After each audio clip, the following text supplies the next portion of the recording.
The presenting sponsor of Upmarket is Aereo, the best place to grow and manage your real estate media business online at aereo.com. That's ARYEO.com.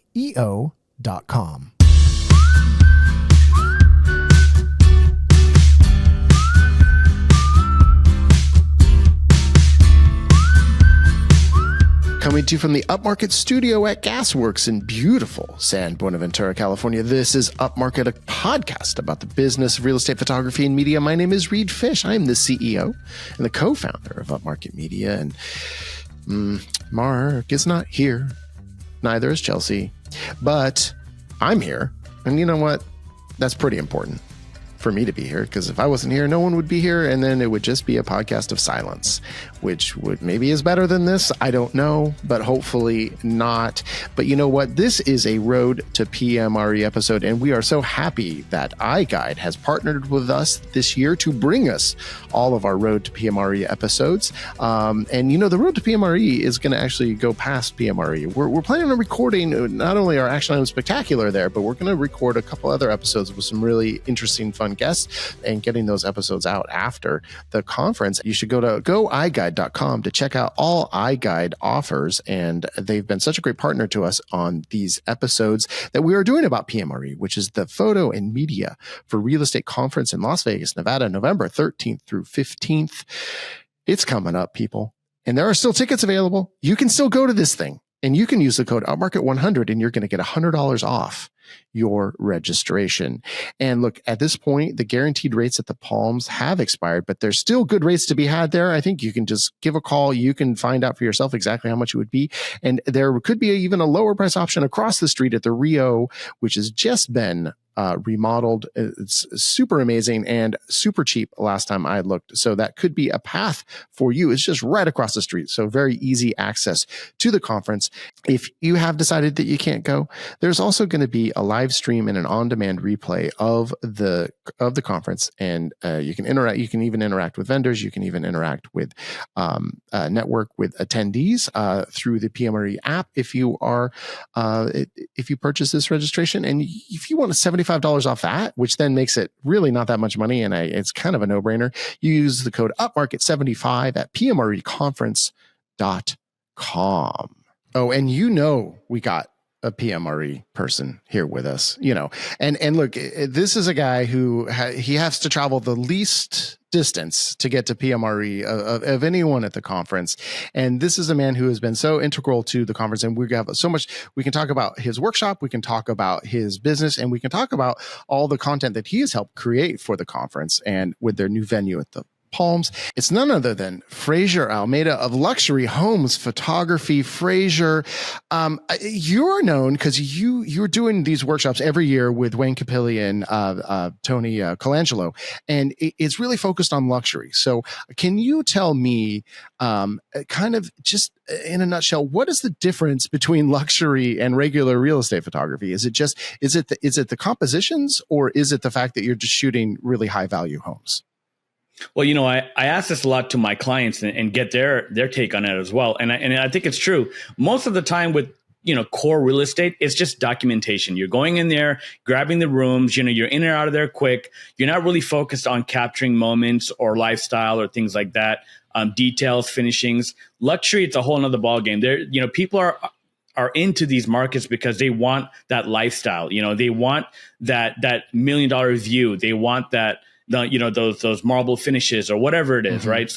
So with that, you have to be the photographer that can recognize those things and capture that for your client. You can't just go in there into a luxury home with the mindset of a core real estate photographer thinking you're going to get the job done, but you're not, because especially with the luxury agents, they're training themselves to be aware of the photos that actually work to help sell their listing. So my clients are asking me, like, you know what, find those moments. Give me the tighter shots. Give me the shots that let me feel like I could be in there, you know? So they can care less about wide angle. They want tight, in the moment, feeling those spaces, capturing that lifestyle. That's what they're looking for. So that workshop that you're mentioning that we're doing really focuses on how do you distinguish from luxury and core, and how do you develop those skills so that when you do get that job, you're ready for it and you're not just going to come in there with the mindset of shooting core real estate. Mm-hmm. Yeah. So, I mean, almost I would think of it as like you're kind of shooting in more of an editorial style.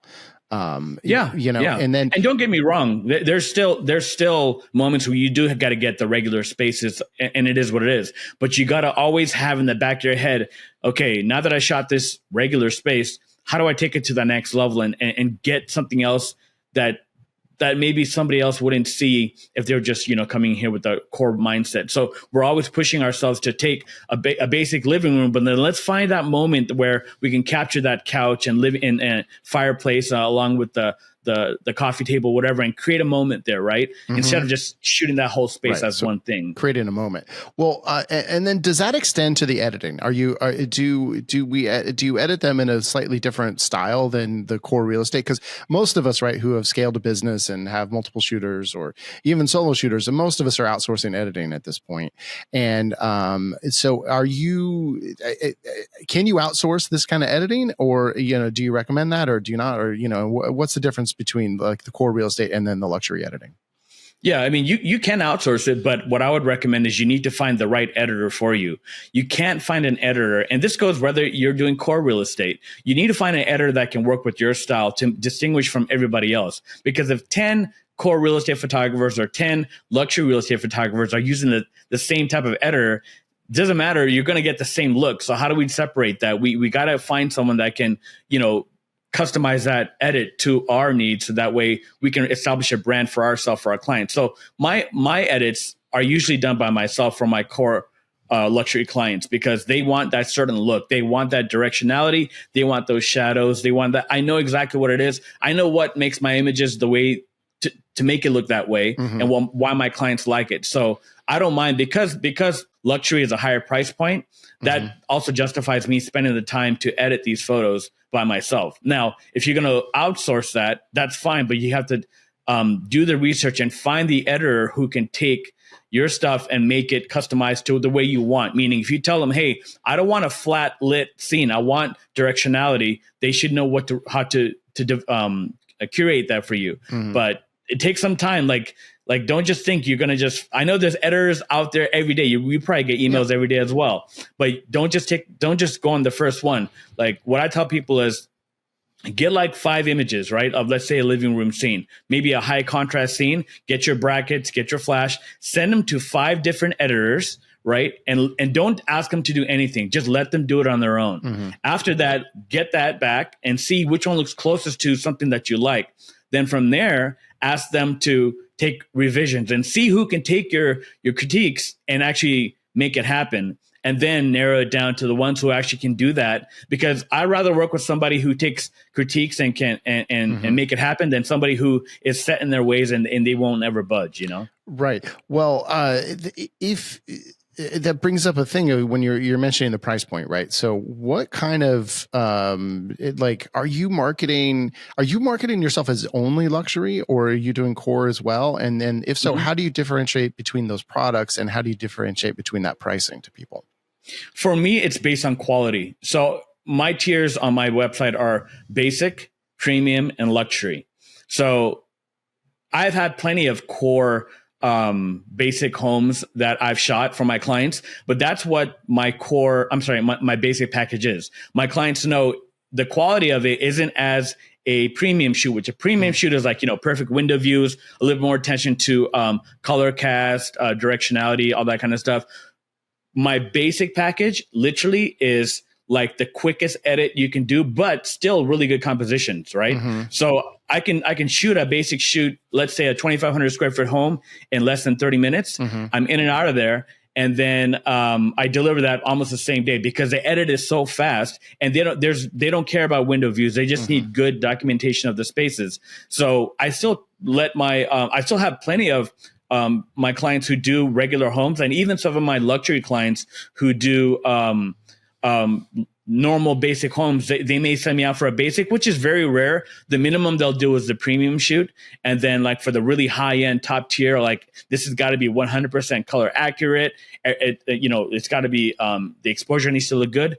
Then we'll go to the luxury package, which is, lighting, all the professional equipment, all the gear to make it happen. Right. So when you're doing your basic package, you're just doing straight HDR, or are you still lighting? Oh yeah, HDR. No, yeah, basic is just pure.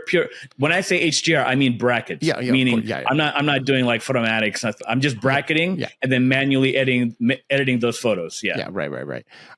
Yeah, brackets. I guess that's a better way to put it. And then for premium, are you still doing brackets, or now bringing in lights? So premium is brackets with flash, but it depends on the space, because in many homes, you don't need to flash every single thing. Whereas the luxury one, I will flash everything because they want that accuracy. The premium, if I walk into a bathroom and I'm like, there's no need for flash here, I'm not going to use it. If I walk into any space and the light is good, I'm going to shoot it just with the brackets and edit it. The difference between the basic and the premium for me is the quality of the edit. I'm spending a lot more time, pulling in the windows, removing cast, fixing any kind of issues and whatnot. Whereas the basic, it's kind of like in and out. I'm quick. And my clients, they like that. Like they're happy with it. And you're still editing those yourself. You're not outsourcing that editing. Right.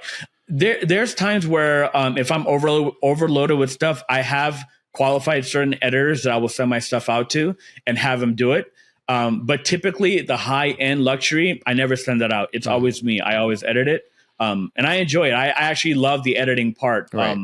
Little bit of background about me. I went to college for graphic design, multimedia, and animation. So I've always had this artistic side to me. So if I can be in front of a computer editing, that's like my bread and butter. I love that. I love creating and building. So, but if I don't have the time, I have vetted some editors that I can send my stuff out to that they can do it. Well, and so, and you're just a one-person operation, it sounds like. No, I do have a team. So they shoot. Yeah, my team knows how to edit as well. So as far as for them, it's pretty much, if you want to get paid more, you edit it yourself. If you want to get paid a little bit less, then we send it out to the editor, right? But I train them, because the thing is, like, if you send your stuff out to the editor and that's all you've done all your life, what happens when you get a job and your client's like, hey, I need to go to magazine and print, like in the next couple hours, you get that edit back, you deliver to them, like, hey, I need you to do this change. What are you going to do? Send it out to an editor, wait 24 hours to get it back, and then deliver? You can't do that. So you have to build that skill set. So my team, even though they have the option for it, they know how to edit from scratch every single photo that gets shot. And so I imagine if you are you sending your team out to the luxury shoots, or are only you doing those? Once they're qualified to do it. Yeah. In the beginning, it's the core premium shoots, they need to make their mistakes. And then once I can see they develop that eye, they know what I mean by when I say you need to capture those moments, you need to find those, lifestyle moments and things like that. And I can see them, asking the right questions. Then I'll give them the opportunity, probably on a shoot that I already did, so I can see how they approach it. Right. And then after that, once they've kind of done that and I've given the check off of it, then I'll let them go on an actual job and have them do it. And usually that process works pretty good for them to develop that skill set. Well, so that is, that sounds like hard, because we struggle with training our photographers and getting them, even just for the core stuff, which is, that's kind of really all we do at this point. We shoot luxury properties, and we certainly sometimes go a little more editorial, but we're not really marketing ourselves in that way. But I can't imagine how long that process must take to get a new photographer up to speed to do, luxury. So the photographers that I find, believe it or not, have no skill, except for having the passion to want to take photos. The reason why I look for that, and I specifically look for that, is because I want to mold them into what I want them to be. Sometimes, and it's not all the cases, when you bring on somebody who has a lot of experience, they have a lot of bad habits or set in their ways, and it's hard for them to break that. So typically, I like to find people, most of the time, like off of Instagram, I'll look at their stuff, and I don't care if you're out there taking the beach photos with the mirror ball reflection, I just want to know that you have some type of passion and creativity for creating art, right? And then from there, I can build you up, because I have a business, meaning it's not just myself, that I have a team. I've realized over time that policies and procedures have to be implemented so that you can build these people up who have no skill to something that's top tier, right? Right. So as far as time, most of the time, I think within a month to 2 months, they're ready to go. Wow. As far as being able to shoot from nothing to out there shooting for my clients. But for luxury, I would say maybe another 1 or 2 months after that, because I need them to make those mistakes. It's part of the business plan. Of course. They have to make the mistakes so that they can see, oh, why. And I explain to them, like why you shouldn't be doing this. It always happens when I say, oh, grab the detail shots. And what do they do? They'll go and get a backsplash of the kitchen, but they don't incorporate the space at all. It's just like the texture, right? So, these are all learning curves that we all go through. But it works out in the end. Yeah. At my daughter's school, they tell them that, mistakes are just an opportunity to learn. So I've learned a lot in my life. I'm sure. Me too. All right. Well, so how big is your team? So right now I have myself, one other shooter, and one who does 3D. So it's a 2-person team, which is it's good enough. I pretty much handle the bigger projects, and my second person, they can do the bigger projects, but I'll let them take over the overflow and whatnot. And then 3D. That's a different. That's a whole different ball game too. So because with 3D, I can actually have a couple of people I can call for 3D, right? Because it's not really any skill. It's just this is what button you push. This is how far you move. Once you kind of get it, you get it. Yeah. So there's training on 3D. It could be like in a week. They'll be ready to go. Yeah. That's we always start people on the 3D because even on the 3D you can still use some of the principles of you kind of want to do scans where you would normally put the camera. So I think there certainly is a value in doing that. And then what about, so we talked a bit, I think with Chris Stacy on here, and someone else, I can't remember right at the second, about, kind of the luxury video side of things. And so are you offering video? And if so, and if not, like how is the luxury video market different than the photography market? Well, in Vegas, video is a big thing. And I did offer luxury video in the beginning. And that was full productions. I'm talking about like 4-man team. We'd have the jibs and the dollies and cranes and everything, like the full production. And I did it. And it was good, and it was good money. But the thing with video for me, this is just for me, is the turnaround was always long, meaning, you'd shoot this 14,000 square foot home, right? You put it to music and it's all like looks great. You send it to your client like, hey, can you change the music track? Oh, God, and I'm very musically inclined. So I like it to go with the beat and all this kind of stuff. Right. So that means I have to redo it, hoping, obviously if I get back into it again, I'd have a different approach to it. But now I'm just strictly photography. Like I took video off from my services, and it doesn't hurt me. Like I think because my photography is at the level where clients are like, it's okay. I'll just grab you for photography and I'll find someone else for video, right?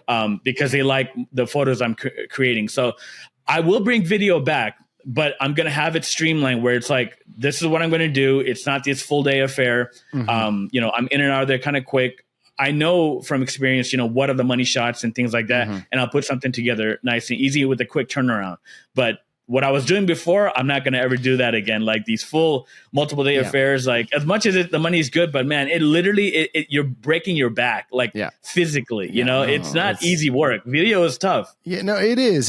And so and we've, for a long time now taken the simple approach of like, we're just doing these short videos for social media. Yeah. Use a lot of drone. And now of course we've, as our listeners know, we're shooting everything on iPhone on our video, and that just makes the process even a little bit easier and more streamlined. So I mean, look, if you have a good sense of composition and you can get some amazing shots. And I mean, look, the quality of these phones are amazing, like give it a good subject and you can make anything look good. No, I mean, honestly, it's better. Like we were just talking about it, I think a couple episodes ago, we were doing, especially in a low light situation and, trying to bring in the views and whatever. It was just like the iPhone just destroyed the Sony. I mean, just like, it wasn't even close in terms of the dynamic range and just like, oh, okay. And it's only going to get better from, here. So exactly. Just imagine that. We don't even have the 16 yet. So. Right. And that's how I always think about it too. That high end video is just a total freaking pain in the ass. And, it really has to be worth it. And even when you're getting $3,000, $4,000, $5,000 for a video, man, it just, at the end of the day, it can just feel like, oh boy, I don't know if that was worth it. Yeah. And look, don't get me wrong. Like video, there's a big market for it. You'll make a lot of money off of it, but you got to have the energy for it and the stamina for it. Because it's not as easy as I think video is actually harder than photography. Video, there's a lot more involved as far as like yourself physically and mentally trying to be there, because you want that same energy, what you're capturing to be shown in that video. So if you start off the day with high energy and at the end of the day you're still filming and you're low energy, that can reflect in your actual your video. Your shots are like, what happened? Like it was like these nice shots and now it's like quick, like Yeah, no, absolutely. Yeah. That same thing is true in podcasting. I'll start out the episode really strong, and then by the end, I'm tired. So I think to mitigate that, let's take a little break, because I should rest up, maybe, have a beverage, and then we'll talk a little social media, and then we're going to come back. And I know you're doing the workshop, so I want to hear a bit more about that. And I also want to talk to you about how, what you've been doing with PMRE, and kind of as a Las Vegas resident, kind of your view on what's going to be happening out there. And then, of course, we're going to end this thing with action items. All right, we'll be right back.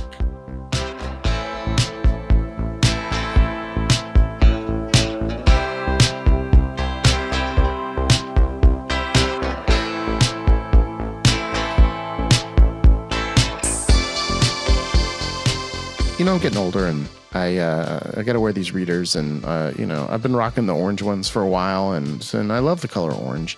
It's in our Upmarket Pod logo, but another color I really enjoy is purple.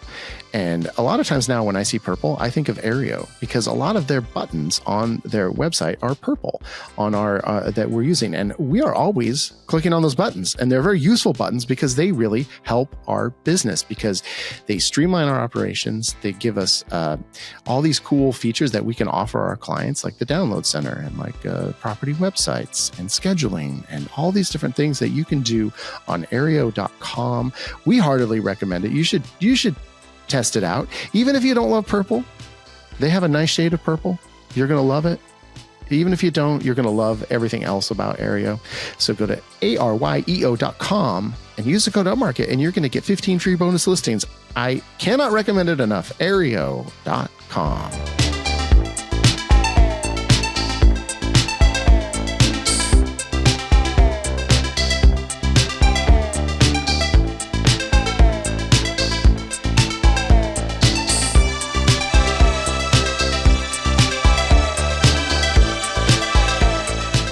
I'm getting back into screenwriting. I used to do that a little bit, and I'm going to write a screenplay about one of the hottest kind of topics in our country right now, and that's, of course, floor plans. And I think, it's going to center along with a floor plan provider. And, they're, of course, like a real estate media professional who's always making floor plans. And you know what app they're going to use when they're making those floor plans in this screenplay? Second Floor app. And it's very easy because you just walk around and look in this, and we're going to have very dynamic shots in this movie. There's going to be gimbal shots of people doing the floor plan. And then I'm picturing that floor plan is just done so quickly. It's instant. As soon as that house is scanned, it's going to take you 5 minutes. And then I'm going to get a close up on the actor playing a realtor on their face when they get that floor plan immediately. Oh, and then I'm going to get a shot of the floor plan provider, who is also very happy because they just got paid a bunch of money to have that floor plan delivered to that agent instantaneously. Academy Award probably coming my way for this. And if there was an Academy Award for floor plans, it would be Second Floor app. So secondfloorapp.com/upmarket. You can get a free month of service to give this amazing product a try. You can do all sorts of floor plan shenanigans and non-shenanigans. Second Floor app, all spelled out, secondfloorapp.com/upmarket. Please check it out, and check them out at PMRE. I know they're going to be there. All right.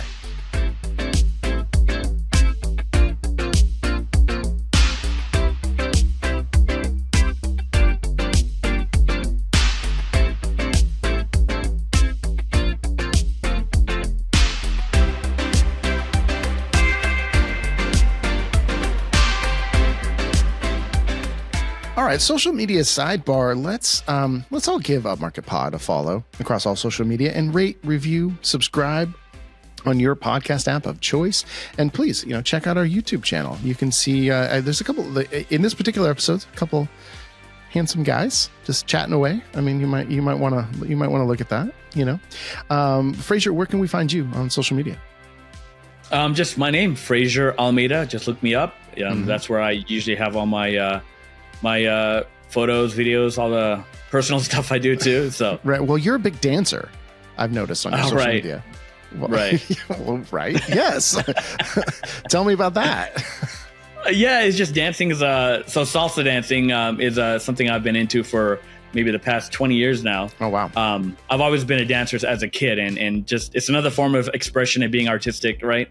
I'm very musically inclined, so I like to listen and dance to things that I enjoy. And salsa, I just gravitated towards that many years ago. And yeah, now I'm performing, teaching, all that kind of stuff, but it's just a passionate hobby. It's not a career. I just love it. It's a form of expression that I love. I connect to that music.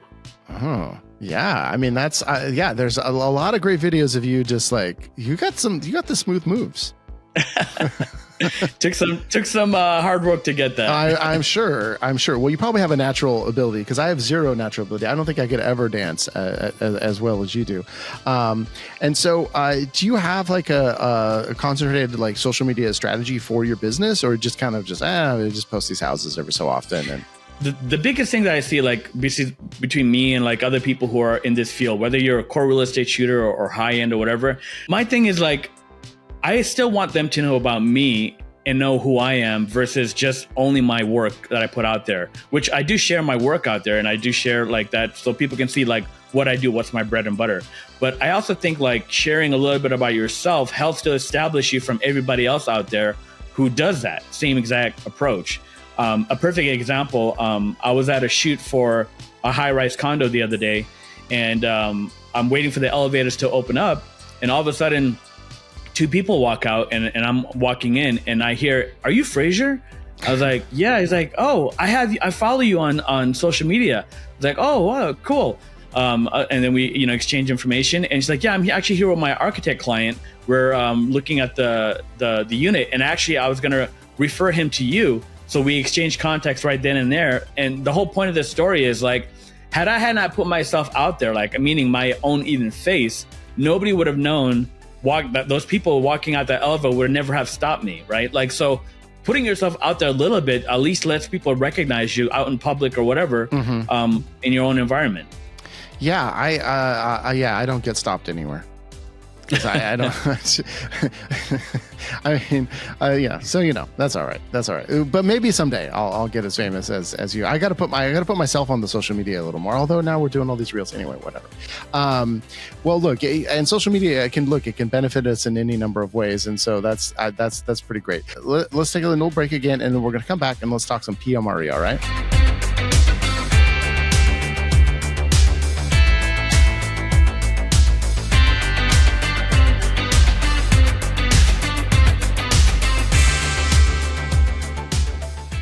Okay, iGUIDE. Oh, and look at this. I got Skylar Lawrence LaBelle here from iGUIDE. One of the things I've noticed in working with iGUIDE, we just did, recently that tour to PMRE sweepstakes. And so I've been, talking to you really since last PMRE and kind of dealing with some of your team, is that your customer, I mean, not that, this is a customer service role, but your team is so on it. It's been such a joy to work with you guys. And I've heard from so many other people who are iGUIDE users that they love working with iGUIDE because of the customer service. I mean, do you have a whole team for that? We do, and actually, it's something that we focus on. I think it's important for us here at iGUIDE that there's a human behind the company, there's a face behind the company. We have a customer success and a product support line, so a phone number you can actually call and get a real person on the other end, which photographers love. You're in the field, something goes wrong, give us a call, and we can actually troubleshoot while you're still on site. Wow. No, that's cool. Yeah. So it is something that is important to us, and something that Tour to PMRE was really around that, also giving back to real estate photographers and many of our iGUIDE operators. Near and dear to my heart, and something that we stand for here at iGUIDE. All right. Oh, cool. So if you call that customer support line, is it just with iGUIDE, or can you help with some other, like I have a lot of problems and the team will limit it to iGUIDE. I mean, I have a different number that I can give you, Reed, for your other problems. But okay, all right. Okay. When we're off air, please give me that number. All right. So good. So if you want to be in on all this customer service fun, go to goiguide.com. Check it out. You can order a camera, order a system, become a user. I'm sure take a tour of it and chat with the people there. So Skylar, thank you so much. I appreciate you being here. Go to goiguide.com.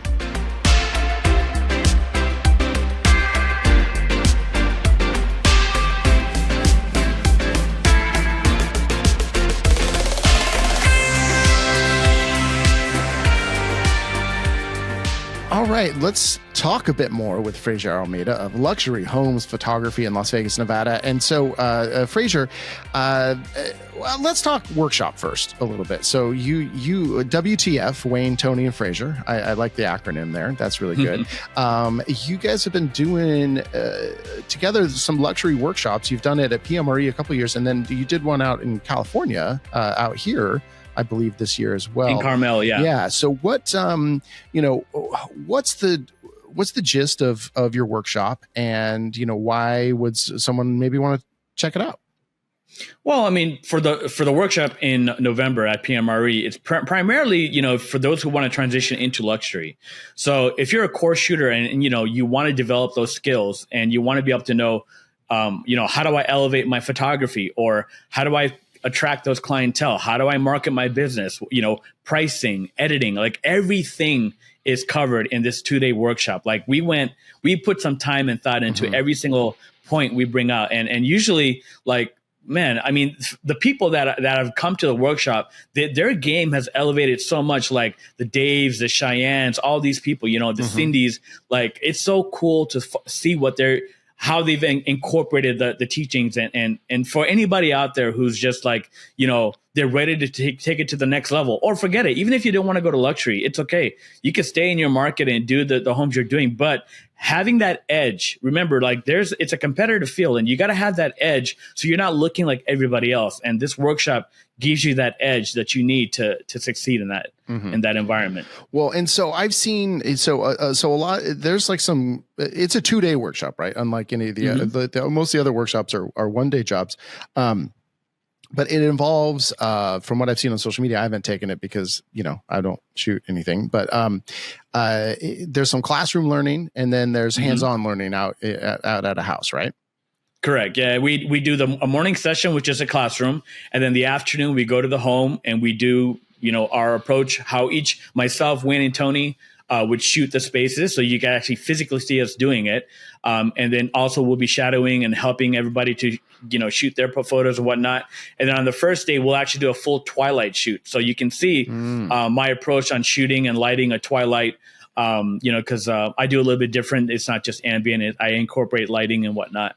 So that's the first day. Second day, we're back to the classroom again in the morning. And then we finish off at the another home, and we'll do the same thing and get to show you guys. And the second day is more about the students getting to have the time to get those portfolio pieces, and we'll be around helping and assisting them. And then coming back to the classroom to wrap it up, talking about pricing, marketing, and just, closing out the show. So. Right. So so there is a business element to it as well. It's not just, the business element it's huge. I'm talking about like the psychology side of it, the mindset, the what to do, like all this stuff. I had to learn and make those mistakes. Like, you're getting the gold of what this is exactly what you need to do to succeed in your market. Right. Oh, no, that's great. So I really appreciate that, because I mean, we all struggle with pricing, and, and especially I think when you're trying to differentiate these kind of tiers of product. I mean, it sounds like you have something that really works for you. And I don't know,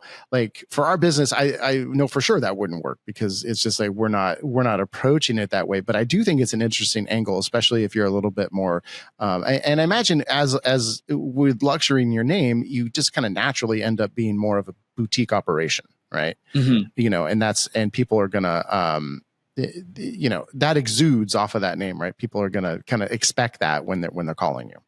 Right. Yeah. And my clientele, like it's is pretty much, like I said, most of it's all luxury clients. Like I work with some of the top luxury brokers and agents here in town, but I do have a good set of core clients too, who they don't do like $1 million homes, but they're doing like 5, 6 to 800, you know, and those are like what I consider like the base, not basic, but like mid tier, right? And those still look good. Like you could, it's not about, we always talk about luxury and this and that, but it's not about shooting the price point. It's still delivering a luxury service regardless of the home. Like I don't care how basic a home is, I'm still going to deliver a luxury service to my client. Well, and I think there's actually value in that you can bring, because we always, you know, one of the things I do talk about in terms of like how, you know, our photography, does it help agents out is I say, you know, there's often these homes that are on the low end, they're fixers or they're a grandma home or whatever. And an agent, I've had so many over the years, so many say, I don't even know. I don't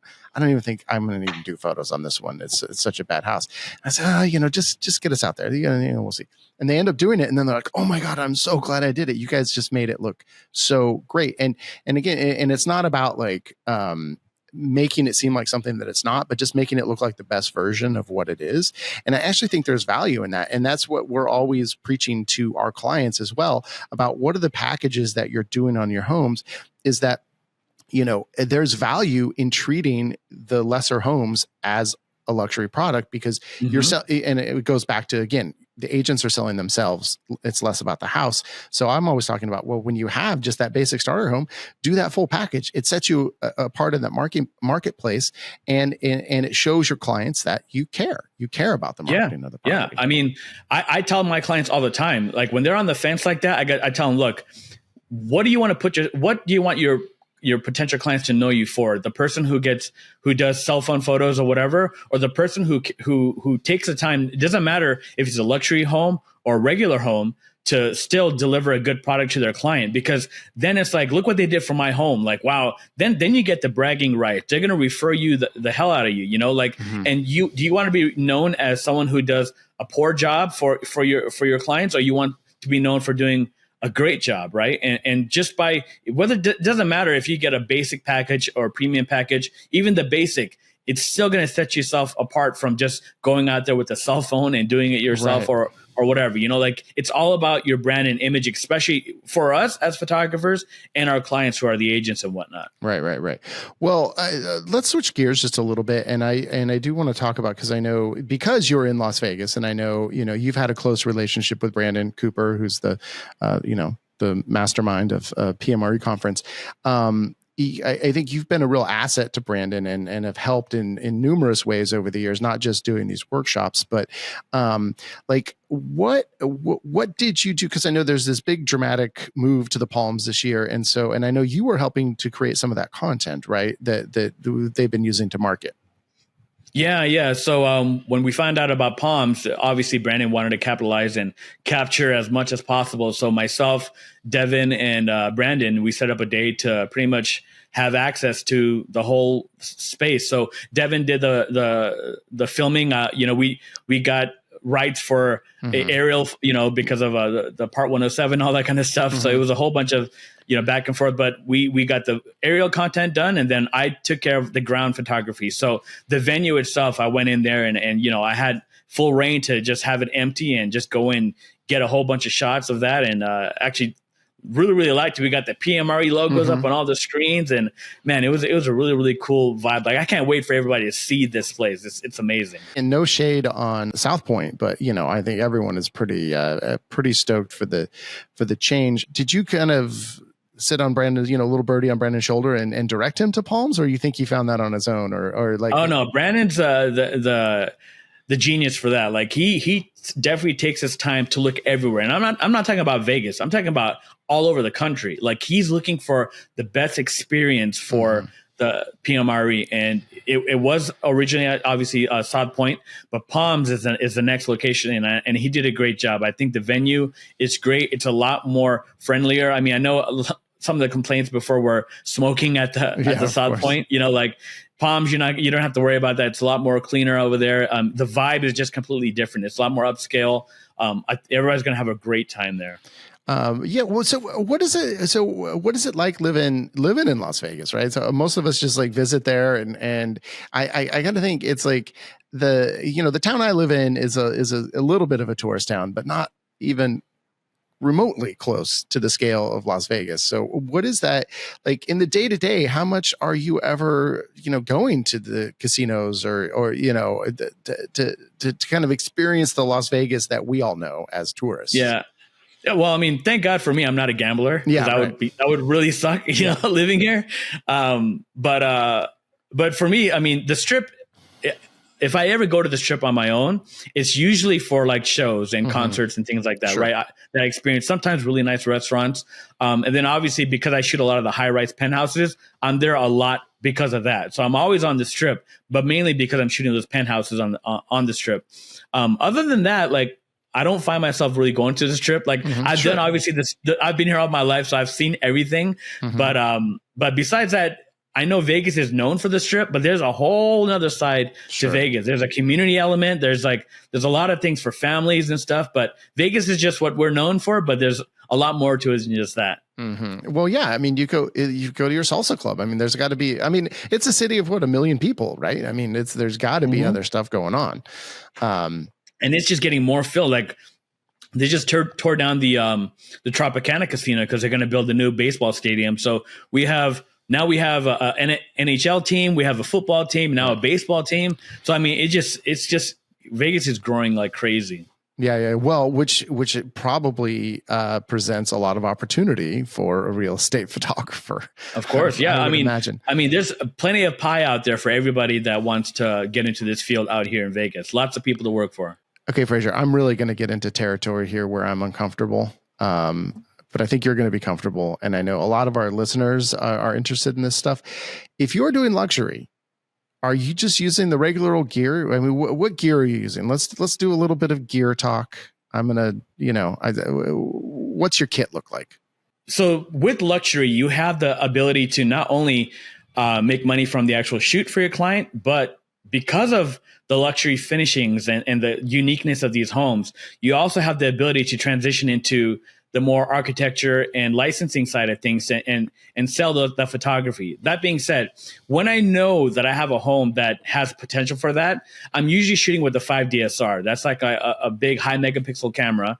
But for the core day-to-day regular stuff, 5D Mark IV is plenty. That does a great job to do what it needs to do to capture stuff for my clients. But I mean, for the high quality, whether if I'm doing A&D work, architecture design, 5 DSR, and if I'm doing high end luxury that I know potentially could be, I can license some of these photos, 5 DSR.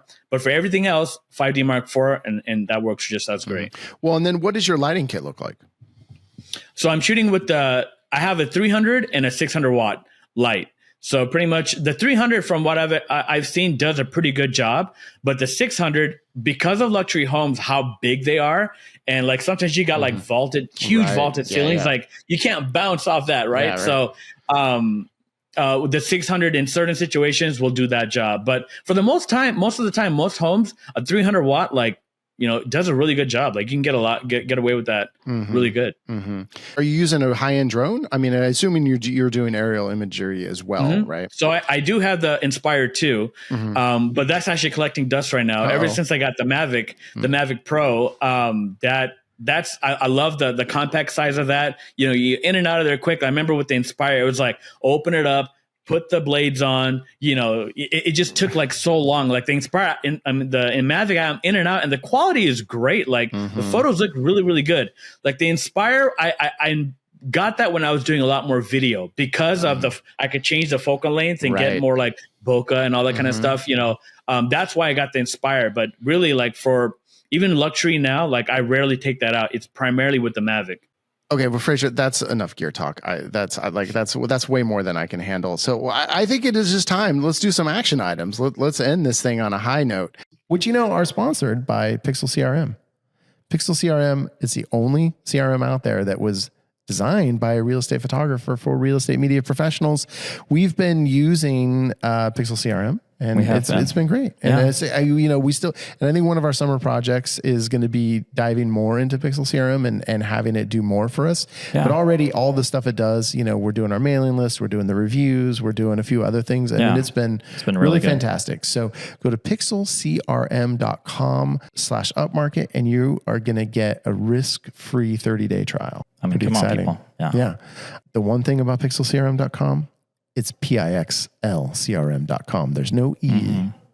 It's the hip pixel. It's the hip pixel. Pixelcrm.com. I'm going to go first because I have a bit of a silly one, but it's a bit of a challenge to myself as well. Because I found myself in this episode being inspired. We talked a little bit in the social media sidebar, I think, about your dancing. And so I'm going to do an action item because I'm on a mental health journey right now.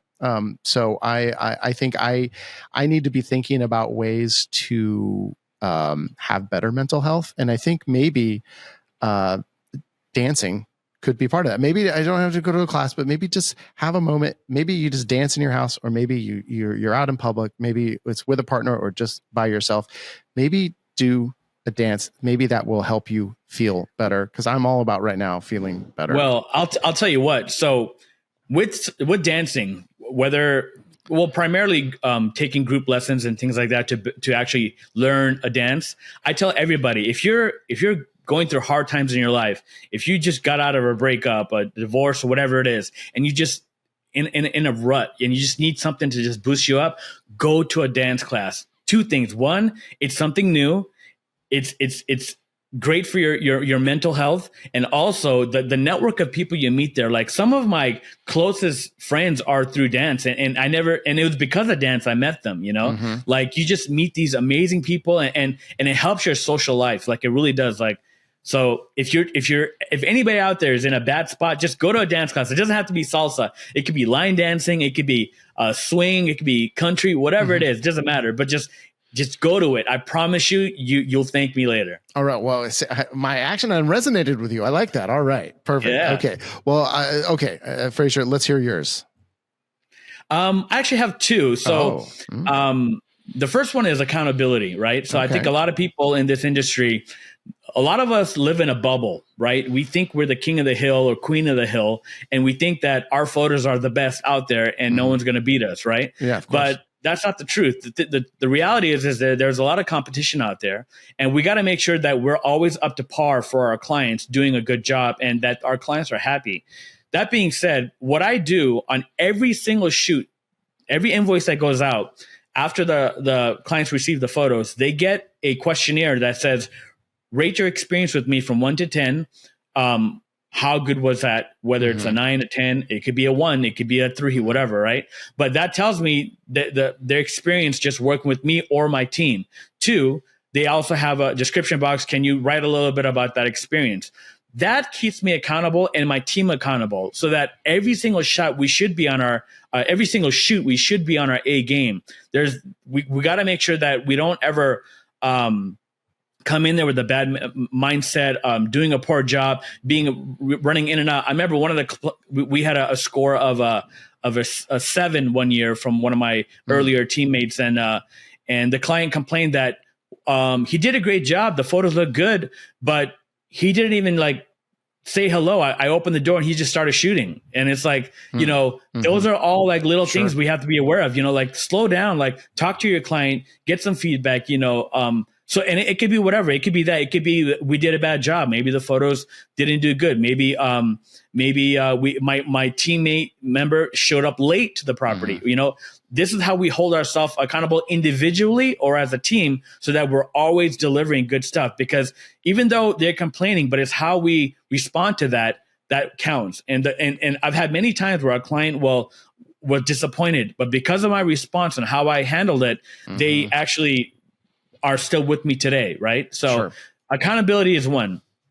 2, because of a lot of real estate shooters out there, you'll be in a market where you might be with another 10 to 20 other shooters out there, right? And let's just say, like I said earlier, those same 10 to 20 shooters are sending all their work out to the same editor, which means that everybody's work and photos look exactly the same as far as the edit. Right. So what I would say is, if you're going to do that and you don't want to edit yourself, that's fine. Either one, find an editor who can develop a certain style for you, or two, then at least at the core fundamental, have your compositions to the point where at least your compositions can speak that you are different from everybody else, right? So you're looking for, even on your regular core shoots, not just documenting the space, but you're looking for those other moments to capitalize on the feeling and the mood and the lifestyle, right? Like, capitalize on those compositions so that you can at least at the bare minimum separate yourself from all your competition. Hey, there you go. Boom. 2 good ones. Fraser, thank you very much. I'm excited to see you. It's coming up soon, in November 13th through 15th, PMRE at the Palms. You can still get tickets. Use the code Upmarket100. You're going to get $100 off your admission. And I'm telling you again, you can still get rooms at the Palms. The rates aren't guaranteed, but you can find it. And right across the street is the Rio, which I know is having great rates and has just been remodeled. So do not let that stop you from coming, because you want to meet this guy. You want to meet Fraser. You want to get the Upmarket swag. Thank you, Fraser, so much for being on, and thank you to our listeners. Thank you as always for listening. We'll see you soon, Fraser. All right, take care.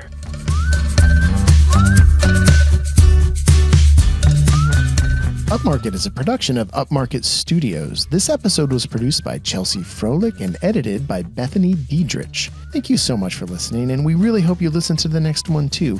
In the meantime, our wish for you is to not have to shoot any Friday night Twilight shoots. Thank you for everything.